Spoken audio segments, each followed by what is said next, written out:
تو حضرت یوسف کے جو بھائی تھے جو اس موقع پر موجود تھے، انہوں نے نہ صرف یہ کہ اپنے بھائی کے اوپر الزام لگایا، یہ کہا کہ اس نے چوری کی ہے، چلیے اس کے تو کچھ شواہد اس پانی کے پیالے کی شکل میں موجود تھے، لیکن اس موقع پر انہوں نے حضرت یوسف علیہ السلام کو بھی بیچ میں گھسیٹ لیا، جن کو انہوں نے کنویں میں خود دھکیلا تھا۔ وہ جانتے تھے کہ حضرت یوسف علیہ السلام میں ایسی کوئی برائی نہیں تھی۔ انہوں نے حضرت یوسف علیہ السلام کے بارے میں یہ کہا کہ اس نے اگر چوری کی ہے، بنیامین نے اگر چوری کی ہے تو یہ تو ہے ہی چور، اس کا بھائی بھی چور تھا، اس کے بھائی نے بھی چوری کی تھی۔ تو یہ وہ موقع ہے قرآن مجید نے، اب یہ بڑی اہم بات جو میں توجہ دلا رہا ہوں، حضرت یوسف علیہ السلام بادشاہ تھے، انہوں نے کوئی اس وقت سزا تو نہیں دی ان لوگوں کو، وہ نہیں چاہتے تھے کہ ان کا راز فاش ہو، لیکن انہوں نے زیر لب ایک جملہ کہا، اپنے دل میں ایک بات کہی، قرآن نے اس کو نقل کر دیا۔ کیوں نقل کیا؟ اللہ تعالیٰ ان کی اس بات کو اون کر رہے ہیں پوری طرح۔ انہوں نے کہا یہ بدترین لوگ ہیں، انتم شر مکانہ، تم بس ترین سطح کے لوگ ہیں، تم ایک معصوم انسان کے اوپر تہمت لگا رہا ہو، اس پہ الزام لگا رہا ہو جس نے کوئی گناہ نہیں کیا۔ تو اللہ تعالیٰ نے اس واقعے سے یہ بات بیان کی، ہمارے سامنے یہ بات رکھی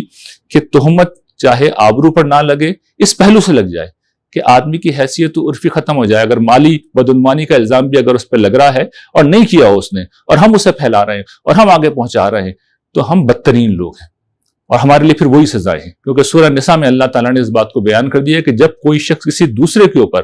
بہتان لگاتا ہے، یعنی غلطی خود کرے اور اس کا الزام دوسروں کے اوپر لگا دے، تو وہ بدترین جرم کا ارتکاب کرتا ہے، اس کے لیے بڑا سخت عذاب ہے۔ سورہ نساء میں اللہ تعالیٰ نے آیت 112 میں اس کو بہت بڑے گناہ سے تعبیر کیا ہے۔ تو قرآن مجید کے یہ بیانات ہمیں بتاتے ہیں کہ بہتان اگر کسی خاتون پر لگایا جائے، اس کی عزت پر لگایا جائے، چاہے مرد کے اوپر لگایا جائے، اس کی عزت پر لگایا جائے، یا کسی اور طریقے سے اس کی حیثیت عرفی کو ختم کیا جائے،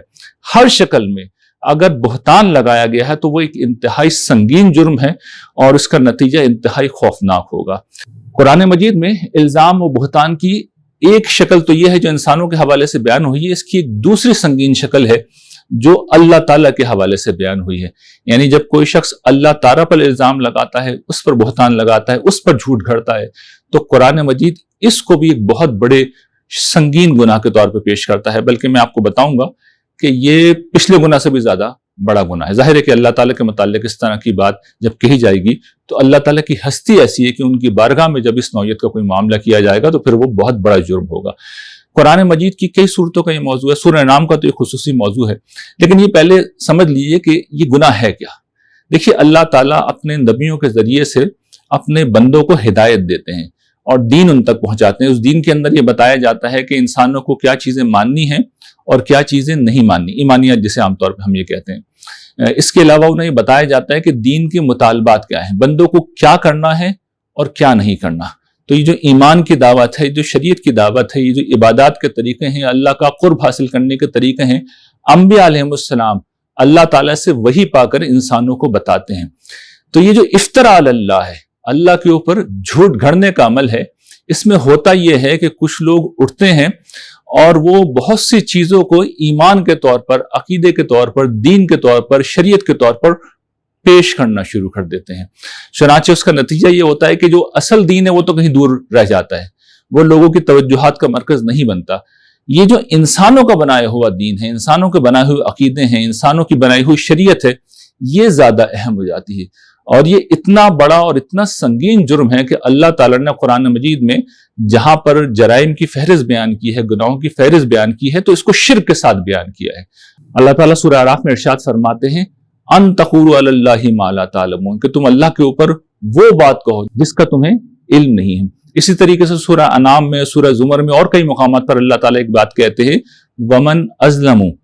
ممن افترى علی اللہ کذبا، اس سے بڑھ کر ظالم کون ہوگا جو اللہ کی طرف جھوٹ گھڑے، اللہ کی طرف کوئی بہتان گھڑے، اللہ کی طرف وہ بات منسوب کرے جو اللہ تعالیٰ نے نہیں کہی ہے۔ رسول اللہ صلی اللہ علیہ وسلم نے بھی اس کو موضوع بنایا ہے، اور آپ نے ایک روایت کے اندر جو صحیح روایت ارشاد فرماتے ہیں من احدث فی امرنا ھذا ما لیس منہ فہو رد، کہ جو شخص ہمارے اس دین کے اندر کوئی ایسی بات نکالے جو اس میں نہیں ہے، تو ایسی ہر بات کو ہمیں اٹھا کے پھینک دے جائے، اسے مردود قرار دیں گے، ہم اسے ہم قبول نہیں کریں گے، اسے ہم رد کر دیں گے۔ تو یہ وہ چیز ہے جس کے بارے میں ہمیں محتاط رہنا چاہیے کہ اپنے آپ کو قرآن و سنت تک محدود رکھیں۔ دیکھیے دین کا تنہا ماخذ صرف رسول اللہ صلی اللہ علیہ وسلم کی ہستی ہے۔ آپ جس چیز کو دین کہہ دیں گے وہ دین بن جائے گا، اور اس کے علاوہ کوئی چیز کبھی دین نہیں بن سکتی، چاہے کتنی بھی اچھی نیت سے میں اور آپ یہ کام کریں۔ تو اس بارے میں ہمیں بہت زیادہ محتاط رہنا چاہیے، اس لیے کہ قرآن مجید نے دیکھیے اس کو شرک کے ساتھ بیان کیا ہے، اس کو سب سے بڑا ظلم قرار دیا ہے۔ رسول اللہ صلی اللہ علیہ وسلم کہتے ہیں کہ ایسے چیزوں کو رد کر دینا چاہیے۔ ہمیں اس معاملے میں بہت حساس ہونا چاہیے۔ قرآن مجید، ظاہر ہے کہ اس وقت میرے پاس موقع نہیں ہے، ورنہ قرآن مجید کے وہ سارے بیانات میں آپ کو سناتا،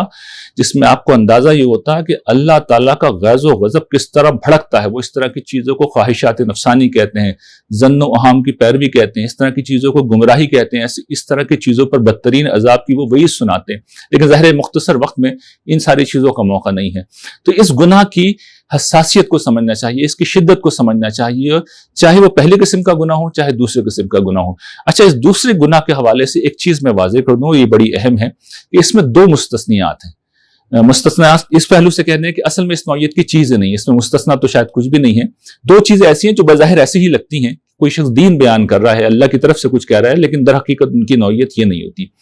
پہلی شکل وہ ہے جس میں کوئی عالم دین اپنا فہم دین بیان کرتا ہے اور دین کے بارے میں اپنا نقطہ نظر بیان کرتا ہے۔ تو ظاہر ہے کہ جب وہ بات بیان کرے گا تو وہ اعتماد کے ساتھ بیان کرے گا، وہ یقین کے ساتھ بیان کرے گا، لیکن وہ اپنی رائے بیان کر رہا ہوتا ہے،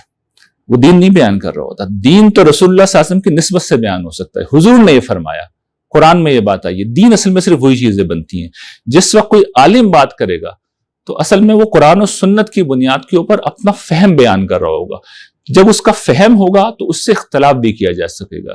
رسول اللہ صلی اللہ علیہ وسلم سے اختلاف نہیں کیا جا سکتا۔ چنانچہ ہم دیکھتے ہیں کہ ہمارے ائمہ، امام ابو حنیفہ ہیں، امام مالک ہیں، اگر انہوں نے کوئی بات کہی ہے تو اس کے بعد آنے والے ائمہ نے، امام شافعی نے، امام احمد بن حنبل نے، انہوں نے ان سے کچھ اختلاف کیا ہے، کیونکہ وہ یہ بات جانتے تھے کہ ان سے اختلاف ہو سکتا ہے، رسول اللہ صلی اللہ علیہ وسلم سے اختلاف نہیں ہو سکتا۔ تو ائمہ جب اپنی بات بیان کرتے ہیں یا علماء اپنی جب بات بیان کرتے ہیں تو وہ واضح کر دیتے ہیں کہ یہ ہمارا فہم دین ہے، ہم یہ سمجھے ہیں۔ جب ہم یہ سمجھیں تو اصل میں یہ دین نہیں رہا۔ چنانچہ سب لوگوں کو پتا ہوتا ہے کہ گرچہ یہ دین بیان کر رہے ہیں، لیکن یہ دین سے مراد رسول اللہ صلی اللہ علیہ وسلم کی بات نہیں ہے، بلکہ ان کا فہم ہے۔ چنانچہ ان سے پھر اس بنیاد پر اختلاف کیا جا سکتا ہے۔ دوسری جو چیز جو بظاہر ایسا لگتا ہے کہ ایک شخص کھڑے ہو کے اللہ تعالیٰ کی طرف کچھ منسوب کر رہا ہوتا ہے اور واقعتاً کر بھی رہا ہوتا ہے، لیکن اس کی نوعیت یہ نہیں ہوتی۔ اس کی اگر آپ کو ایک بہت موٹی سی مثال اگر لینی ہے تو خود ہمارے ہاں سب کانٹیننٹ میں ایک بہت بڑی مثال علامہ اقبال کی موجود ہے۔ کبھی آپ نے ان کی جواب شکوہ کو اگر پڑھا ہو تو آپ دیکھیے وہ کیا ہے۔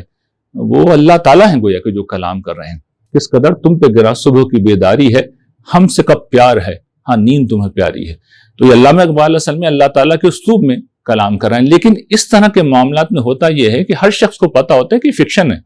یہ ان کی خیالی بات ہے۔ چاہے علامہ اقبال یہ بات نہ بھی کہیں، لیکن انڈرسٹوڈ ہے کہ علامہ اقبال جو بھی کہہ رہے ہیں وہ ان کے اپنے خیالات ہیں، وہ ان کی اپنی رائے ہے، وہ ان کی اپنی حساسیت ہے، وہ ان کی اپنے نقطہ نظر ہے جس کا وہ بیان کر رہے ہیں۔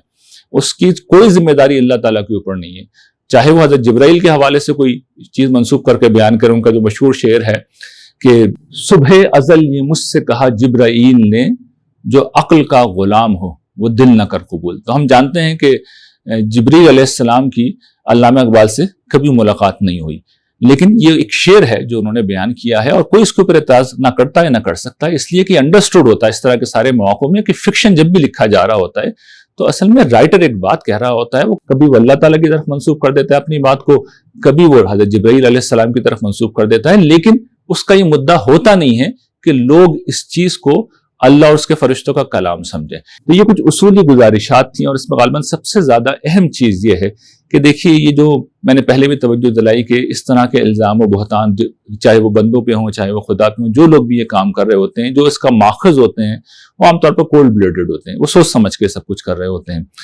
عام لوگ، میرے اور آپ جیسے لوگ، اصل میں وہ یہ غلطی کرتے ہیں کہ وہ جوش میں آ کر، جذبات میں آ کر اور بعض اوقات حق کی حمیت میں آ کے ان چیزوں کو آگے پھیلانا شروع کر دیتے ہیں، لیکن ایسے لوگوں کو کوئی معافی نہیں ملے گی۔ یعنی میرے اور آپ جیسے لوگ بھی اگر اس گناہ میں شریک ہوں گے تو یہ گناہ اتنا سنگین ہے کہ ہمارے لیے بھی کوئی معافی نہیں ہے۔ تو ہمیں اس معاملے میں محتاط رہنا چاہیے، اس طرح کی چیزوں کی ہمیشہ تحقیق کرنی چاہیے۔ فتبینوا کا جو قرآن مجید میں اصول ہے کہ تحقیق کیا کرو ہمیشہ۔ کچھ شخص اگر موجود ہے زندہ ہے، اس سے پوچھ لیں کہ بھائی آپ کا نقطہ نظر کیا ہے۔ کوئی خاتون اگر موجود ہے تو اس سے پوچھ لیں،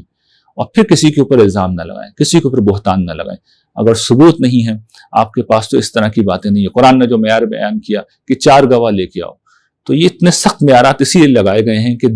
ہمارے معاشرے میں اس طرح کے نجاستیں اور گندگیاں نہ پھیلیں۔ اور اگر پھیل رہی ہیں، ہم ایک دوسرے پر الزام لگا رہے ہیں، بہتان لگا رہے ہیں، تو یقین کیجئے ہم ایک بہت نازک صورتحال سے دوچار ہیں۔ اور میں اس گفتگو کو رسول اللہ صلی اللہ علیہ وسلم کے ارشاد پہ ختم کر رہا ہوں، کیونکہ یہ جو آخری چیز اب میں بیان کر رہا ہوں ہمارے یہاں بہت پھیل چکی ہے۔ رسول اللہ صلی اللہ علیہ وسلم ارشاد فرماتے ہیں کہ دیکھو، تم میں سے کوئی شخص جب اپنے کسی بھائی پر کفر کا الزام لگاتا ہے تو تم دونوں میں سے کوئی ایک کفر کا مستحق ہو جاتا ہے، یا تو تم اپنی بات میں سچے ہوتے ہو اور سامنے والا کافر ہوتا ہے، اور اگر وہ کافر نہیں ہے اور تم نے اسے کافر کہا تو پھر یاد رکھنا پھر کفر کا الزام تمہارے اوپر آئے گا اور تم خدا کے حضور اس حیثیت میں پیش ہوگے۔ تو یہ وہ سنگین چیز ہے جس کی طرف رسول اللہ صلی اللہ علیہ وسلم نے ہمیں